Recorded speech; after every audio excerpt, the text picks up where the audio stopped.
Good morning class 9th। आज आपने परमाणु एवं अणु वाले चैप्टर में नेक्स्ट टॉपिक पढ़ना है कि यौगिकों के आणविक द्रव्यमान निकालना। यौगिकों के आणविक द्रव्यमान आप किस तरीके से निकाल सकते हैं। तो इनमें आपको एक टेबल बना रखी है जिसमें कुछ तत्वों के परमाणु द्रव्यमान दे रखे हैं। जैसे तत्व है हाइड्रोजन। हाइड्रोजन का जो परमाणु द्रव्यमान है 1 यूनिट, यहाँ पर यू लिखा गया है तो इसका जो मात्रक है वो यूनिट में आएगा। ठीक है।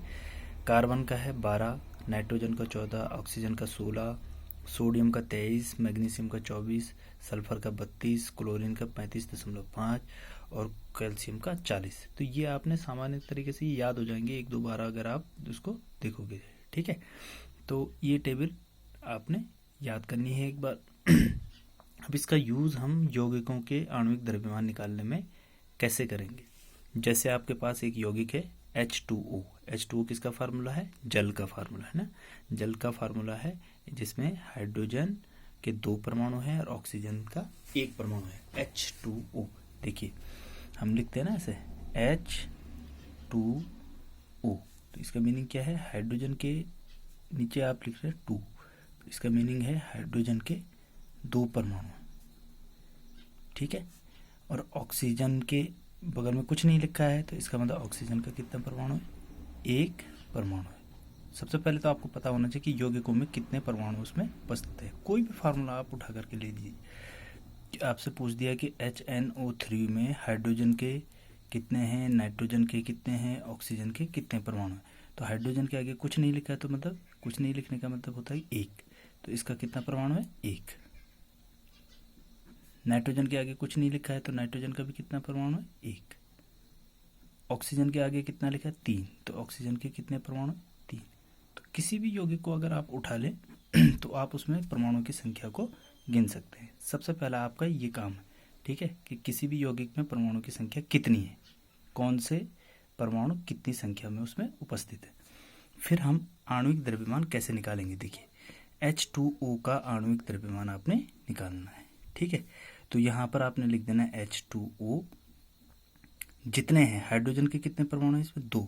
तो हमने लिख दिया 2 इंटू। ठीक है। क्या किया? हाइड्रोजन के कितने परमाणु हैं? 2 परमाणु हैं तो इसको लिख दिया 2 इंटू। एक हाइड्रोजन का परमाणु द्रव्यमान कितना होता है इस टेबल में देखेंगे तो एक हाइड्रोजन का परमाणु द्रव्यमान कितना होता है? 1। तो 2 इंटू 1। फिर आपने बीच में प्लस का चिन्ह लगाना है। ठीक है। जितने भी आपके परमाणु रहेंगे उनके बीच में आपने क्या लगा देना है? प्लस का चिन्ह लगा देना। ठीक। फिर ऑक्सीजन के कितने परमाणु दिख रहे हैं आपको? जितने परमाणु दिख रहे हैं उसको पहले लिख देना आपने 1, फिर गुणा गया। 1 ऑक्सीजन का जो है परमाणु द्रव्यमान कितना है? 16।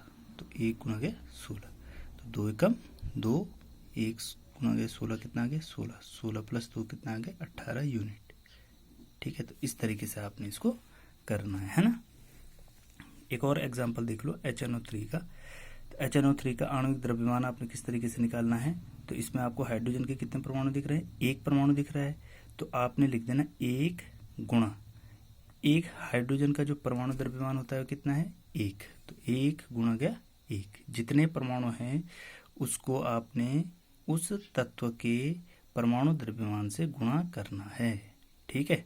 फिर हाइड्रोजन के बाद क्या आ रहा है? नाइट्रोजन। तो बीच में हमने क्या लगाना है? प्लस का चिन्ह लगाना है। नाइट्रोजन के कितने परमाणु हैं इसमें? 1 है। 3 नहीं देखना है, ये 3 किसके हैं? ऑक्सीजन के। नाइट्रोजन का केवल कितना है? 1। तो नाइट्रोजन का 1 परमाणु तो 1, फिर गुणा गया। यहाँ से देखिए नाइट्रोजन का जो है परमाणु द्रव्यमान कितना है? 14। तो यहाँ पर आपने कितना लिख देना? 14। 1 इंटू 14। फिर नाइट्रोजन के बाद क्या आ रहा है? ऑक्सीजन। तो बीच में आपने क्या लगाना? प्लस का चिन्ह। ऑक्सीजन के कितने परमाणु? 3। तो यहाँ पे आपने लिख दिया 3 गुणा गया। 1 ऑक्सीजन का कितना होता है? 16। परमाणु द्रव्यमान कितना है? 16। तो 3 गुणा गया 16।